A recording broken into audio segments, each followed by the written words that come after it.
All right, what's going on? We made it. I'm so excited. This is such an exciting moment. Sorry to anybody who's watching Bible study who was trying to attend last week. There was no Bible study last week. I was trying to get a post out. We are in the process of moving. We moved everything in like one day, and then the next day was just kind of tidying up the place, getting it ready. The old place that we moved out to. So we're here in a new home. I'm doing this Bible study from home right now. Um, I thought we were going to be able to continue them at the coffee shop. God opened the door for us to come to a whole new neighborhood and community. So, more than likely, I'll just be streaming these from my room. We had a mother in law here that was helping us. We ran into some issues just after moving. So, she won't be around. So, I need to be more present here at home. God forbid anything happens. I can always just pause this for a moment, go help the wife, and then come back up here. So, we're going to get right into this. We're going to start with communion, as we always start with. I'm going to go to, I believe it's Genesis 15. So we're going to the beginning of the Bible, and we're probably going to be reading quite a bit of stuff throughout this. Technically, it's Genesis 14. And Genesis 14, verse 14. And when Abraham heard that his brother was taken captive, he armed his trained servants, born in his own house, 318, and pursued them unto Dan. And he divided himself against them, he and his servants by night, and smote them, and pursued them unto Hobah, which is on the left hand of Damascus. And he brought back all the goods, and also brought again his brother Lot, and his goods, and the woman also, and the Lord, and the people. And the king of Sodom went out to meet him after his return from the great slaughter of Chedorlaomer, and of the kings that were with him at the valley of Sheva, which is the king's dale. And Melchizedek, just understand this is like the highest role, right? Like think of like the president's role in a sense. And President King Salem brought forth bread and wine, right? So this is the first instance where you see communion taking place, and you're going to see it here with Abraham. And Abraham is a man who, after God flooded the earth, he restarts with the great grandson of Noah, who was saved, who was delivered from that wrath. He killed off all the other people that he wanted to save. Good morning, brother. And so he's coming before, right after God delivers him from his enemies, he comes before the king, right, who's almost like the highest priest there is, and he's offered bread and wine, right, which is communion. You see communion here. And it says, and he was the priest of the Most High God, right? He recognized who Abram was, right? That's who he was at the time. His name is later turned to Abraham. And it says, and he blessed him and said, blessed be Abram of the Most High God, possessor of heaven and earth. And blessed be the Most High God, which has delivered your enemies into your hand. And he gave him tithes of all, right? Here's where you see the first instance of tithes. And the king of Sodom said unto Abram, give me the persons and take the goods to yourself. And Abram said to the king of Sodom, I have lifted up my hand unto the Lord and the Most High God, the possessor of heaven and earth, that I will not take from you a thread even to the shoe lasset, that I will not take anything that is yours, lest you should say, I have made Abram rich, save only that which the young men have eaten, and the portion of the men which went with me, and Ner, Eshcol, and Mamre, let them take their portion, right?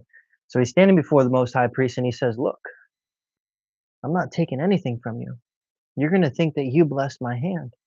And so he denies everything that can be given to him for the sake of saying, look, my God is going to give to me. I don't need anything from you. And so you see Abraham walking in such a faith now because God has called him to leave everything he knew.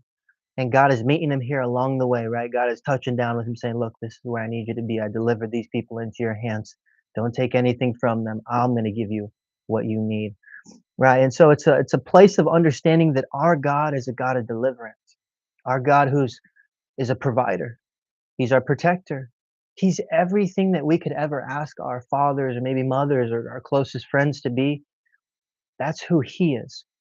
Right. On top of that, we're in a new covenant now. However, you see Abraham operating in this covenant of faith here. right? And it's going to segue into that, and that's what we're going to pick up reading here.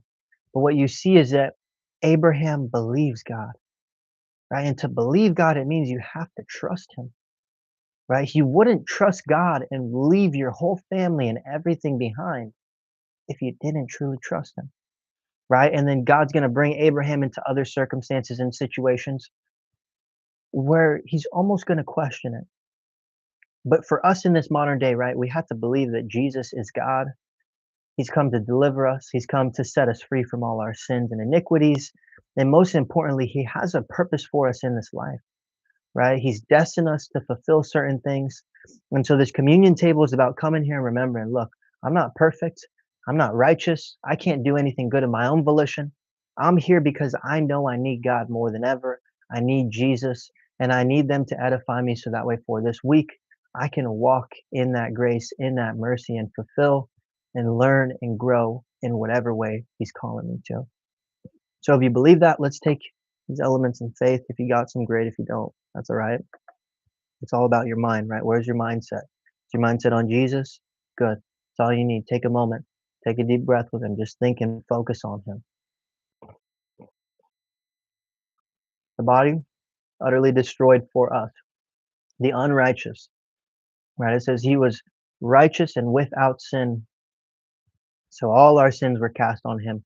He died with them, right? The bruises, the beating, the lashings that we truly deserved, our God took for us. And so through his blood, through the sacrifice of it, we are made a new creature in him. And so let's start to operate in it, and let's believe in it and trust it. Mm, nothing like some good old-fashioned grape juice. Thank you, Jesus. All right, so we're going to continue here in Genesis chapter 15. It says, after these things, the word of the Lord came unto Abram in a vision, saying, fear not, Abram. I am your shield and your exceeding great reward. All right, so I want to focus in on this. And there's a psalm that a lot of people quote. I believe it's Psalms 23. We'll go read that really quick just so you can understand. And they like to just loosely say, oh yeah, Psalms 23, right? The first verse, it says, the Lord is my shepherd. Right? And even if you're reading the King James, it says, I shall not want. Right? The better way to rewrite it is, the Lord is my shepherd. I have no lacking. There's nothing I'm short of. And this is a big thing, especially in the day and age we live in, because money is such a important commodity in everyday society that it's easy to just be in the day-to-day hustling, in the hustle and bustle, trying to work, trying to make a dollar, trying to do all these things. And God's just like, look, just come back to the basics, right? I am your shepherd. You don't lack anything. And so we're in a place now where we just made a transition, and rent here is going to be $850 more a month. So we'll just round it up to 1,000 because all utilities, XYZ, whatever, trash is included, sewer is included. But I think the only thing we have to pay for now is water, which is kind of good because where we were before, it was like a group water, breakdown. Now it's just us. If we don't use a lot, cool. But my point is that for my wife, she's on disability because we just had our second kid. And there's a level of trust that she has to operate in now, knowing that if the disability stops, if she doesn't go back to work, that God is either supernaturally or through business or through whatever going to make sure that rent gets paid. And for me, to be honest, it's not even something that consumes my mind one bit. I wake up every morning and I say, God, where do you need me? What do you have for me to do? I know that people's souls are at stake. I know that there's so much more at stake than my bills, than my rent, than my car, than all these other little things, right? And it's by no means is it bad to be where she's at. That's where we all start, right? But the goal is to get to this place where you're able to walk through the trials, through the tribulations, and have peace in it, right? And know that our goal here and our purpose is not to build up a house and store up all this stuff here. I mean, we just moved, right? When you move, you get to see how much crap you're holding on to. I had some crap. I got a lot of outdoor activity crap. I won't lie. My wife had some more indoor, crap. And the point is that it's not till you move that you see, like, this is all the stuff I'm lugging around with me everywhere I go. And so it's so beautiful to understand that and appreciate it because it shows you it's like, okay, you can't take none of this with you. So let go of some of this. I know you want to hold on to it, like us men, we hold on to that one nut or, bolt because we think that screw, whatever, in 5 years it's gonna finally be useful. And so you're like, yeah, I'm gonna hold on. It's like, no, you don't need to hold on to all this. Our goal is bigger than the stuff. Right? God doesn't mind you having plenty of stuff, but the goal is to see that with everything transpiring right now, the Middle East, Iran, all that stuff, more than ever, he needs us to focus in on him because he has a purpose for your life. And it's very, very important. And he's chosen you specifically to fulfill certain things that I'm not going to do, that my wife's not going to do, that maybe we just aren't in that community to have access to those things and those people.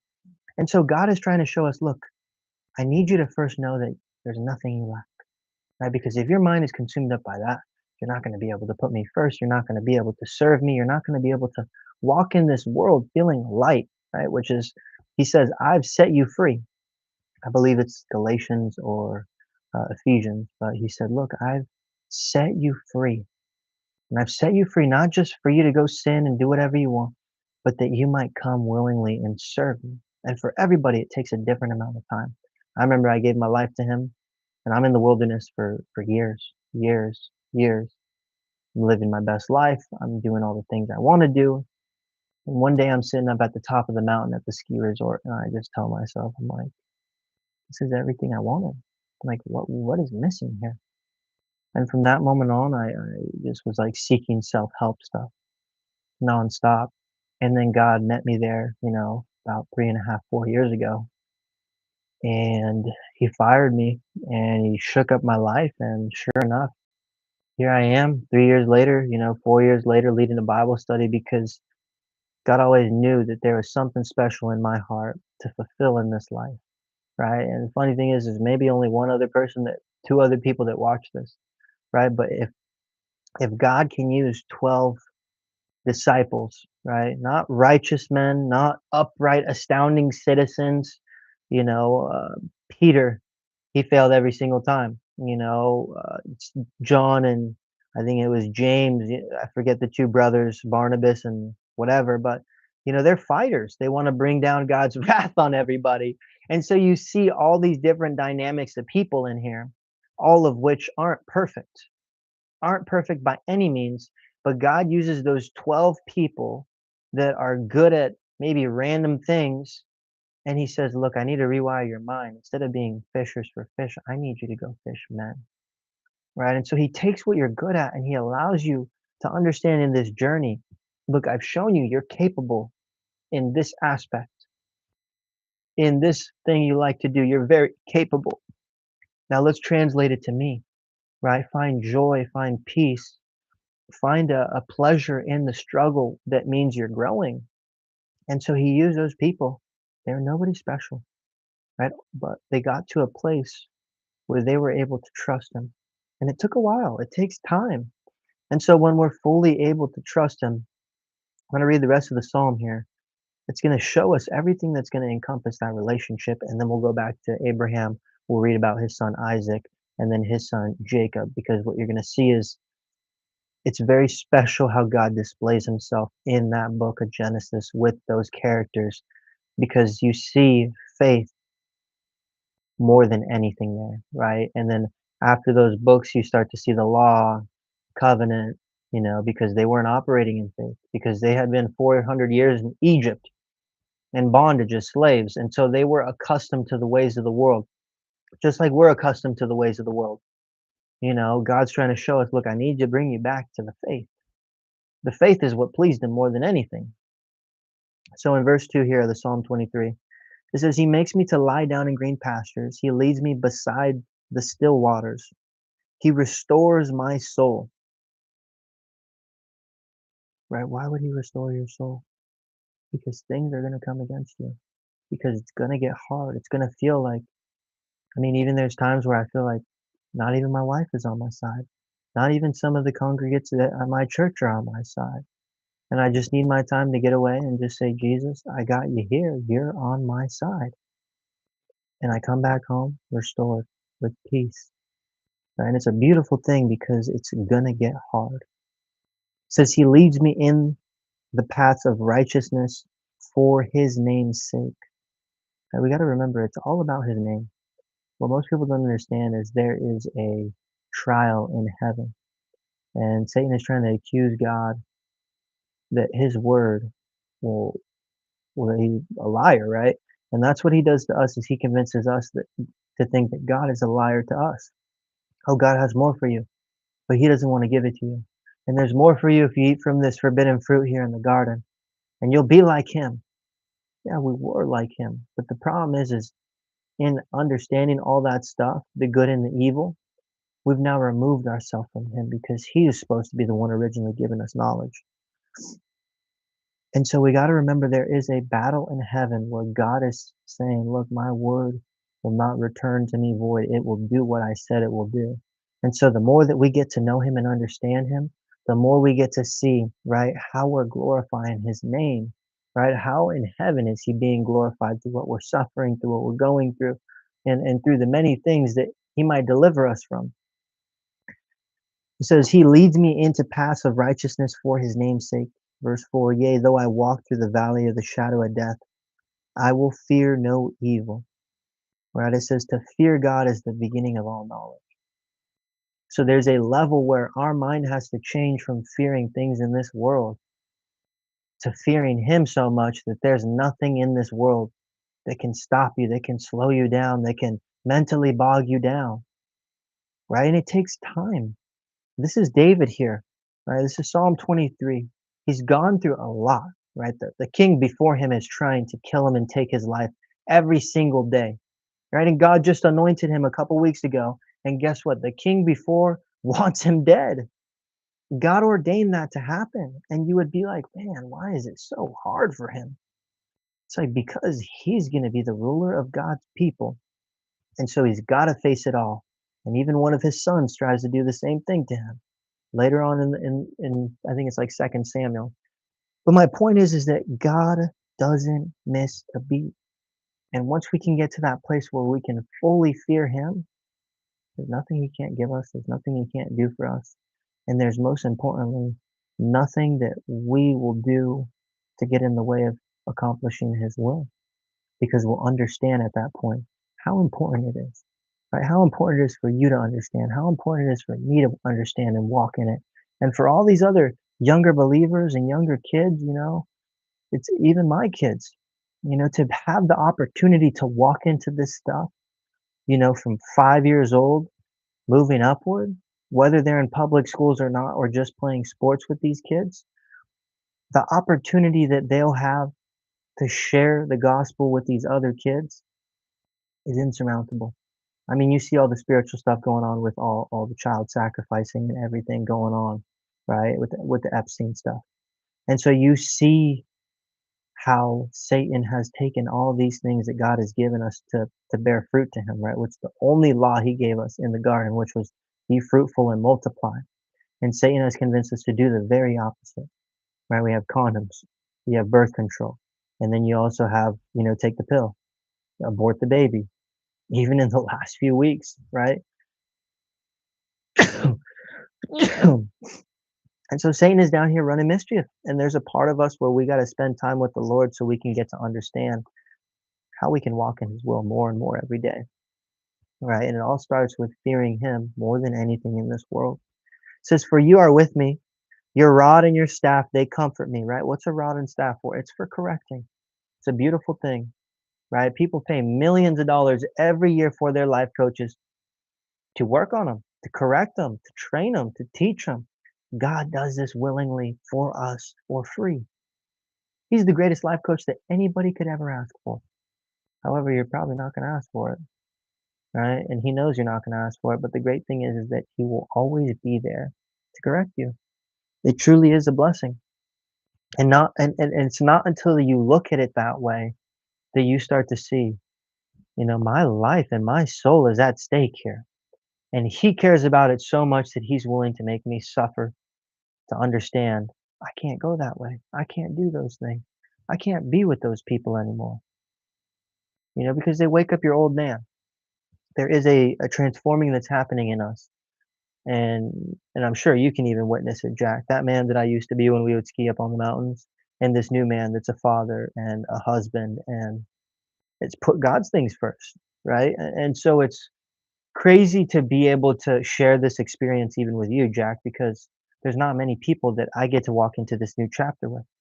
Our buddy Jake, he gets to be in this chapter too, which is insane. But all the other kids in my life that I went to high school with, maybe that even live in the community that I live in now, God's opening new doors and saying, look, I have new things for you. All the old things, they're going to fall off with the old man. But I have new big doors to open for you where there's things behind them that you're not going to know. But once you get there, you're going to understand. Right? And it's even just like this whole moving that we just did. In all my life, I never thought I'd live here. And boy, am I glad to be here. Every day I drive into this community and then it hits me, my smile up to my ears. I'm like, I can't believe I live here. And I look up at God and I just laugh at him. I think it's hilarious because it's like there's nothing that he won't do and that he can't do. And so in the process of getting to know him more and more, putting his things first, he takes care of everything else, all of it. And I am a living testament of it because there's countless things that I should have paid for my sins or whatever, blah, blah, blah. He's just got me out of constantly, right? Just like we saw there with Abraham, delivered straight into his hand. Verse 5, you prepare a table before me in the presence of my enemies. You anoint my head with oil and my cup runs over. Right? He's saying, look, I can even make the enemies give you whatever it is. And so once we can really tune into him, we start to see that he's in control of even the wicked ones. Even the ones that are destined to hell, he's in control of them. And so there's nothing he can't give to us through these wicked people, through the whatever you want to call them. And so that's what David is saying here. Look, you prepare a place for me at their table. You open that door for me. Right? You anoint my head with oil. It's just anointing your head with oil was more so something that happened to the priest. Right? It meant that God had anointed this man and he was going to speak through them. For us, we get anointed with the Holy Spirit. God is able to train us up, use us to minister and give out hope, grace, and light to other believers or people who are lost in the wilderness or lost in this wicked world. It says, "In my cup runs over," meaning that when he anoints you, there's always it'll always come out, right? And there's a level to it where, right, Abraham paid his tithes immediately, and so his relationship was able to grow more intimately immediately because paying tithes is a very intimate thing. It's in your heart showing God, look, you are my Lord and Savior, and if you're not there yet, it's something you can pray on and just pray on it and pray on it and pray on it because the churches nowadays, they won't teach on this. And he says, test me in this, meaning do it, do it, give them 10%. Just say, just do it for a month and then stop doing it and see the difference that you experience. Because for somebody like myself, and even one of my good brothers, he just started paying his tithes, I want to say like 6 months ago. His whole world got turned upside down prior to it. His woman aborted his kid. His woman was out drinking and smoking with his baby. His woman, was out trying to get back with the old man, with the ex, and he just had constant problems, couldn't pay his rent, couldn't do anything. And then finally one day he's like sitting there cutting this guy's hair up, another believer. And he said, dude, I don't know how I'm going to pay rent tomorrow. And the guy told him, he said, pay your tithes. And so he did it that day moving forward. He continued to do it. He's like, dude, I have a Tesla now. He's like, I'm healed up. I'm in the gym working out. He's like, everything is good and paid for. And I'm just like unbelievably astonished because I thought this guy was never going to pay tithes. I told him a couple of years ago. I'm like, dude, as soon as you get here, don't forget about God, because if you forget about him, all your shit's going to get turned upside down. And so, even the word of God doesn't root in you fully until you fully surrender it all and give it all to God. And then that's when he gives you everything. He pours it all out abundantly. And so there's a part to it where it just takes time for people. God knew he was going to come around, but God also knew what he had to take him through to get him there. And it's unfortunate he had to go through that, but the reality is we're all so stubborn in our own ways that it's almost better for us to go through that than to just like listen immediately, because when we listen immediately, we'll almost take it for granted unless we really value what we're getting. So, yeah, God always takes care of it. And yeah, our cups will run over and over and over because that's how much he wants us to pour out to all these people. Verse 6, surely goodness and mercy shall follow me all the days of my life, and I will dwell in the house of the Lord forever. All right, that's the beautiful thing, is that goodness and mercy, right? Mercy means I made a mistake today, but I'm not rewarded for it for the rest of my life. I don't even get to see the reward for it.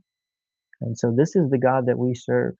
He's very different from all other gods because they say you have to do something. This God says you literally have to do the almost nothing, and I'll make everything else happen. What other God is like that? So we're going to pick up here in Genesis chapter 15. We'll start in verse 2.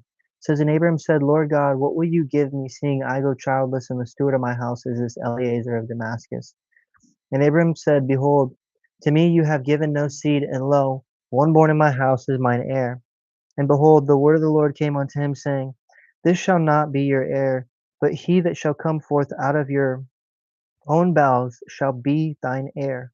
Right, so God is saying, look, your helper, he's not going to be your heir. He's saying, look, you're going to have a son, and that will be your heir. And he brought him forth abroad and said, Look now toward heaven, and tell the stars if you be able to number them. And he said unto him, So shall your seed be. Verse 6, And he believed in the Lord, and he accounted it to him for righteousness.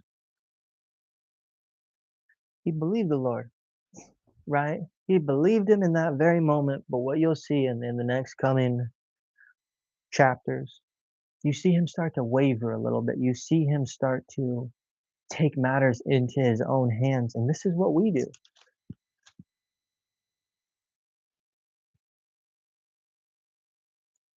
So God affirms his promise to him. We're going to skip over that. We'll look at that another day.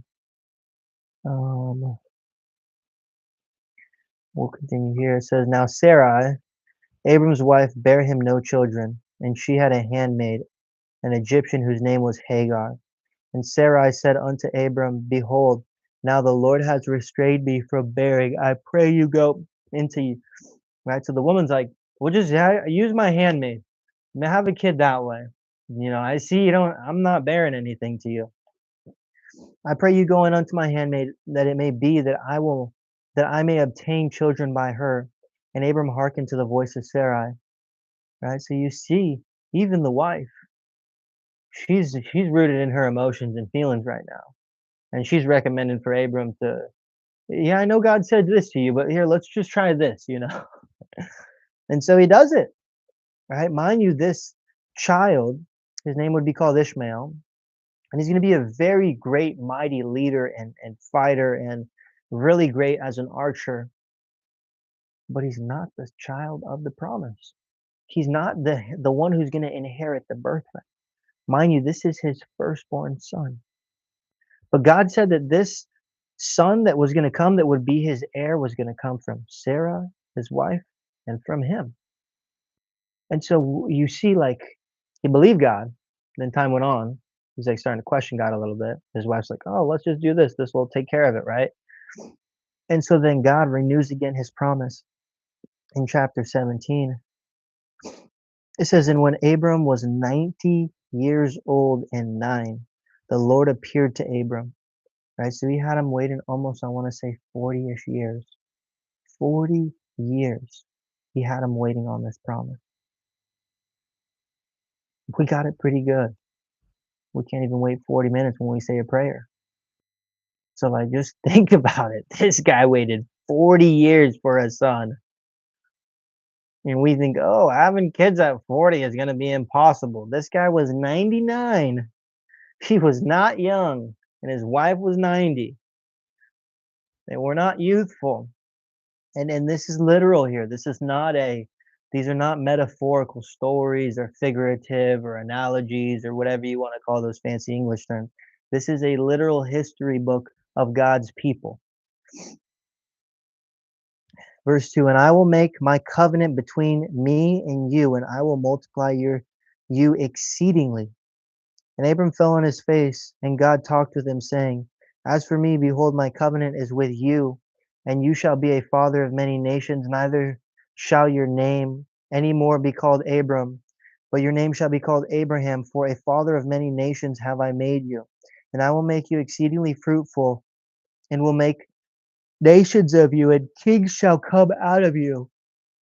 And I will establish my covenant between me and you and your seed after you in their generations for an everlasting covenant, to be a God unto you and to be your seed after you.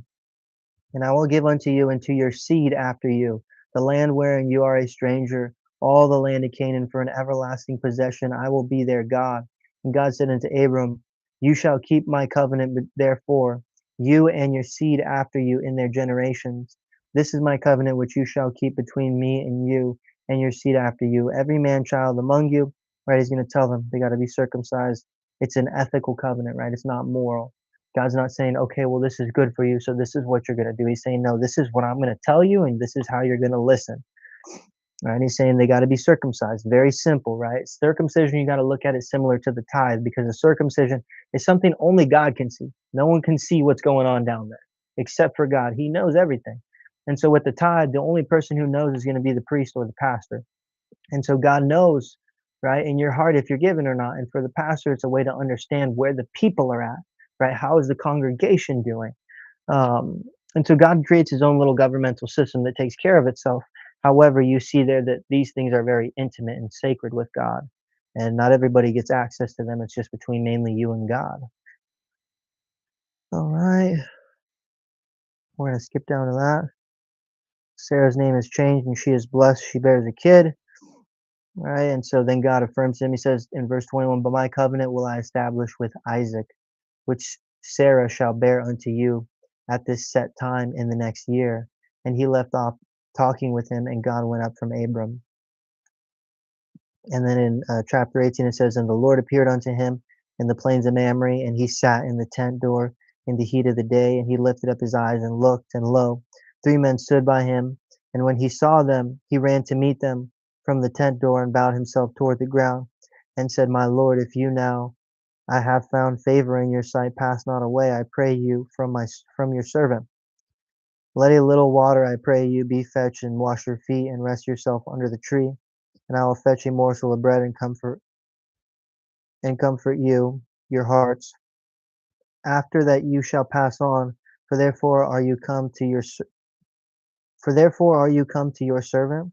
And they said, so do as you have said. And Abraham hasted into the tent unto Sarah and said, make ready quick 3 measures of fine meal, knead it, and make cakes upon the hearth. And Abram ran unto the herd and fetched a calf tender and good, and gave it unto a young man, and he hasted to dress it. And he took butter, milk, and the calf, which had dressed, and set it before them. And he stood by them under the tree, and they did eat.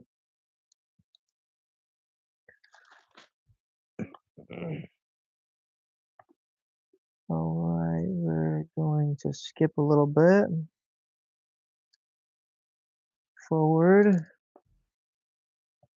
This is a really good story here in chapter 19 of Genesis, but we won't be reading that.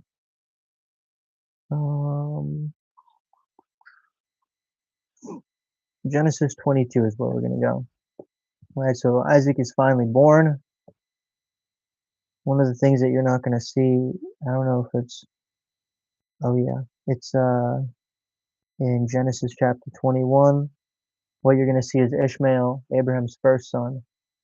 He ends up trying to kill Isaac, right? Because he knows his father loves Sarah more and the son that's going to come from Sarah. And so Isaac's, excuse me, well, it would be Isaac's mother, but Abraham's wife Sarah says that they gotta go. Like, honey, they gotta go. They're gonna kill this son. This is the one who's the heir and gonna inherit the promise. And so they both get expelled. God blesses them, and Abraham will continue to go visit them. But what you'll see is that God had to remove those people, his very own brother, from his life because they were not gonna be heirs. They were not gonna walk into this promise or this fulfillment. And it sucks for Abram to see it, Abraham, but the reality is that we got to get to the place where we understand God so much that when he cuts people out, we know he's going to take care of them no matter what, and we won't see the worst for them because they happen to be related to children that belong to God. However, they just may not walk into the promises that we have. So just understand that it's a tough thing for people to swallow. I've seen it recently with my mother-in-law, and for me, it brings me joy to see that God is going to equip us to be so strong. Um, that's how I look at it. Everybody reacts to these situations very different. If I got to tell my mom we can't talk anymore or we just stop talking, it doesn't affect me because I understand that God is going to provide for me spiritual mothers to be there and nourish us up in the way that we need to be in God's system, not in this world system. So here we are in Genesis chapter 22. It says, and it came to pass after these things that God did tempt Abraham and said that unto him, Abraham, and he said, behold, here am I. And he said, take now your son, your only son Isaac, whom you love, and get you into the land of Moriah, and offer him therefore a burnt offering upon one of the mountains, which I will tell you of. And Abraham rose up early in the morning and saddled his ass. Right? He didn't even question God. Now I want you to understand his mindset in this. His wife ends up dying after this. She freaks out. They just say they're going to go do an offering, but they had no calf with them, and the mom is going to lose her mind. But what you see here, if you're reading in the book of Jasher, it's going to explain it a little more thoroughly. It's going to say that Isaac and Ishmael were playing, and Ishmael says, "I'm circumcised. I belong to God," and um, Isaac is going to tell him, look, if God asked me to sacrifice my life for his will, I would do it. And so God has to test not only Isaac in this, but he's testing Abraham mainly in it because he's trying to get him back to that place. Look, I need you to die in a place where you fully trust me, right? And you got to understand too, what Abraham is about to do is literally what Jesus has done for us. God the Father gave us Jesus and willingly let him get put to death that we might all be redeemed back through him. And so by Abraham's faith and obedience, God's able to operate in the same faith and obedience with us. And I want you to think about how heavy that is because I have a son now, and there's times when my daughter was born and I get these wicked thoughts like, I can't think about this, but like, what if I had to give up my son or someone, just to relate to God a little bit with it, like to give up my own flesh and blood for the sake of people that I don't even know, right? Because that's what it is at this point in time, is it's going to be people are going to get the benefit, his heirs, his sons. They're all going to walk into these promises, but it's something that they will never witness. And so that's the beautiful thing about faith is there's a lot to it that we don't get to witness. We do. We get a lot of it, more than they got, but they didn't get jack squat compared to what we get. And honestly, the way we live our lives now, way better than they could even dream of. So we got to really just check ourselves sometimes. We got it good. We really do. Right. So they went up to go offer. Says, and Isaac spoke, verse 7, unto Abram his father, and said, my father. And he said, here am I, my son. And he said, behold, the fire and the wood, but there But where is the lamb for the burnt offering? And Abram said, my son, God will provide himself a lamb for a burnt offering. So they went both of them together, and they came to the place which God had told him of. And Abraham built an altar here, and laid the wood in order, and bound Isaac his son, and laid him on the altar upon the wood.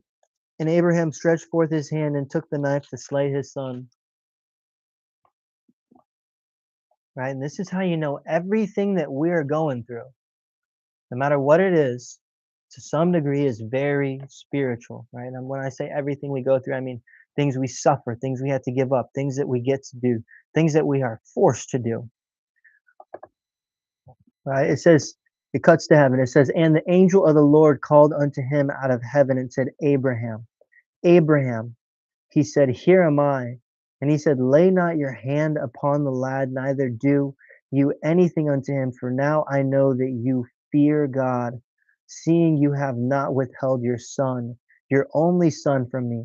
Mind you, this is the son that all the promises have to come through.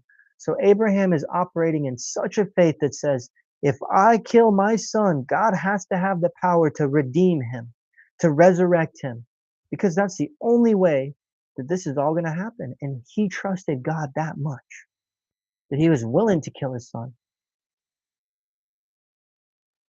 For now I know that you fear God, seeing you have not withheld your son, your only son, from me. And Abraham lifted up his eyes and looked, and behold, behind him a ram caught in the thicket by his horns. And Abraham went and took the ram and offered him up for a burnt offering in the stead of his son. And Abraham called the name of the place Jehovah Jireh, right? Which, breaking down in Hebrew, I looked this up earlier because my buddy was giving me a hard time.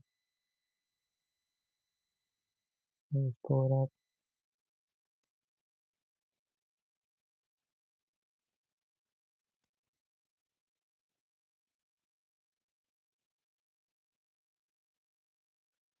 Good old chat GPT.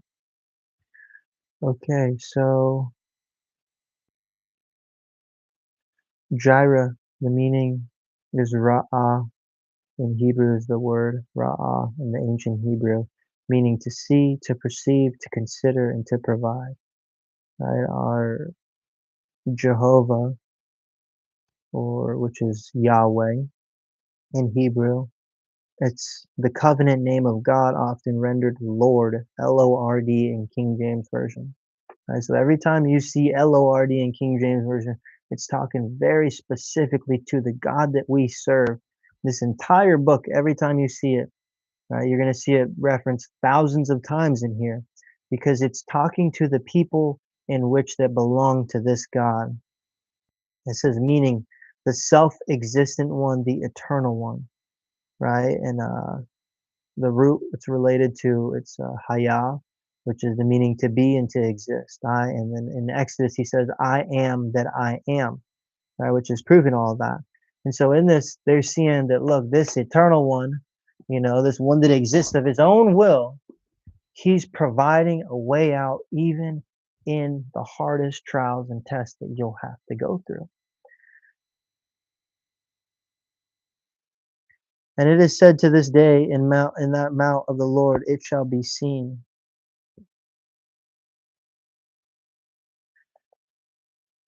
Right, I wrote in here, if you don't, he will give it back. Right, well, I'm not sure what that means, whatever. All right, so we're going to skip forward a little bit because now we're going to see the promise from Isaac to his children. And it'll be fun to see this because what you're going to see here is that it's not without challenge and it's not without a trouble and a trial.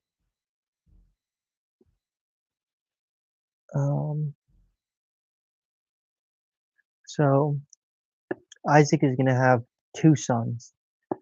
And when the mom is bearing these children, she's pregnant with twins and she's in great pain.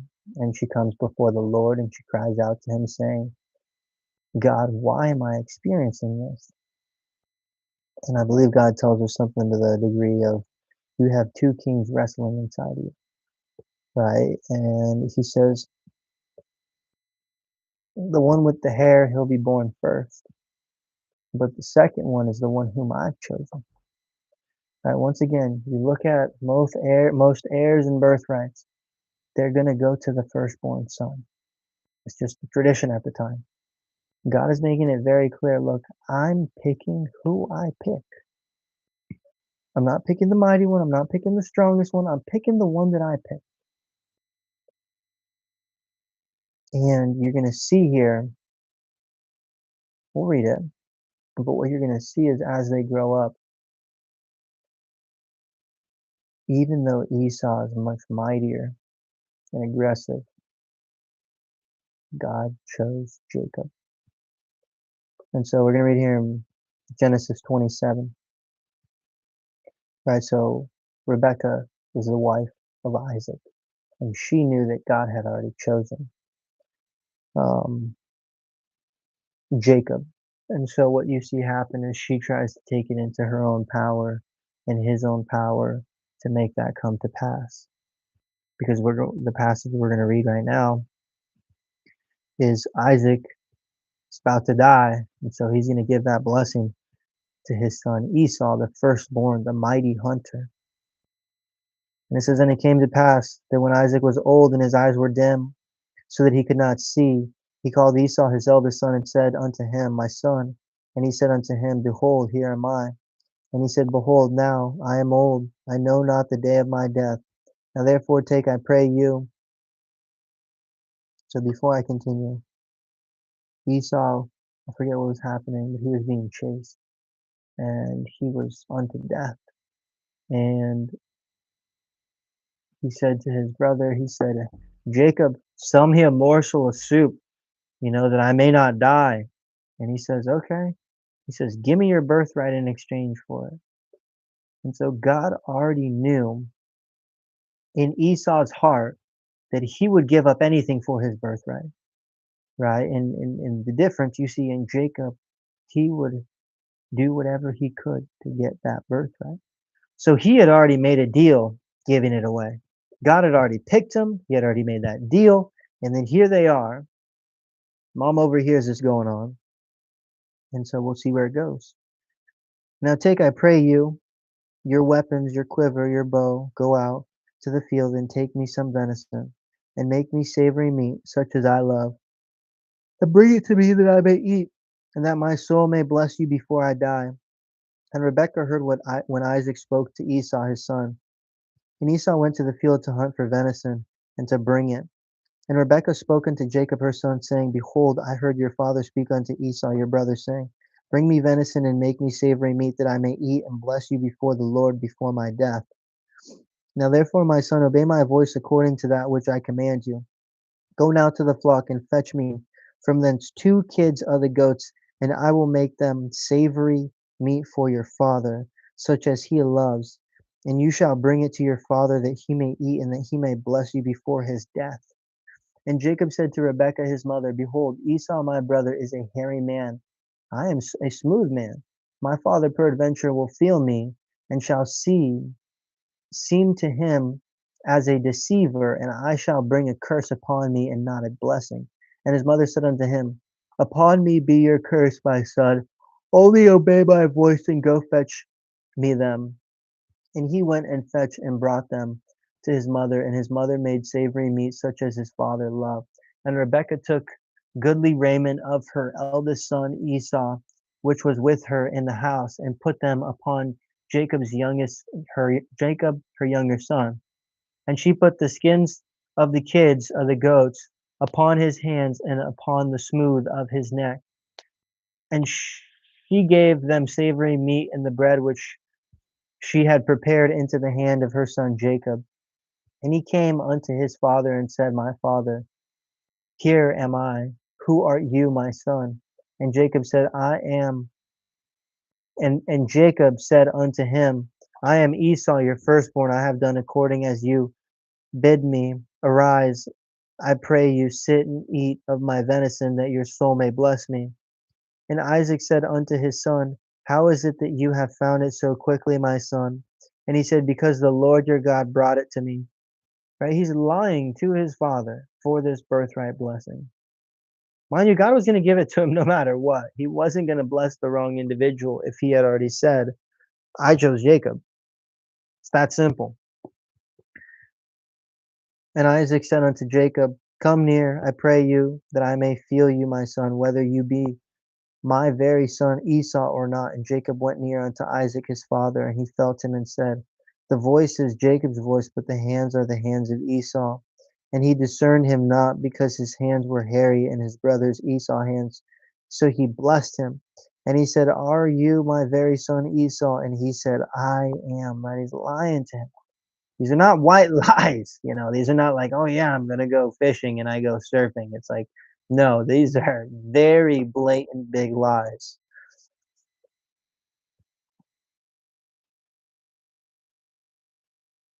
Verse 24, and he said, Are you my very son Esau? And he said, I am. And he said, Bring it near to me, and I will eat of my son's venison, that my soul may bless you. And he brought it near to him, and he did eat. And he brought him wine, and he drank. And his father Isaac said unto him, Come near now and kiss me, my son. And he came near and kissed him, and he smelled the smell of his raiment and blessed him and said, See, he smelled the smell of his raiment and blessed him and said, See, the smell of my son is as the smell of the field which the Lord has blessed. Therefore, God give you of the dew of heaven, of the fatness of earth, and plenty of corn and wine. Let the people serve you, and nations bow down to you. Be Lord over your brethren, and let your mother's sons bow down to you. Cursed be every one that curses you, and blessed be he that blesses you. And it came to pass, as soon as Isaac had made an end of blessing Jacob, and Jacob was yet scarce gone out from the presence of Isaac his father, that Esau his brother came in from his hunting, right? So he had already got blessed and left.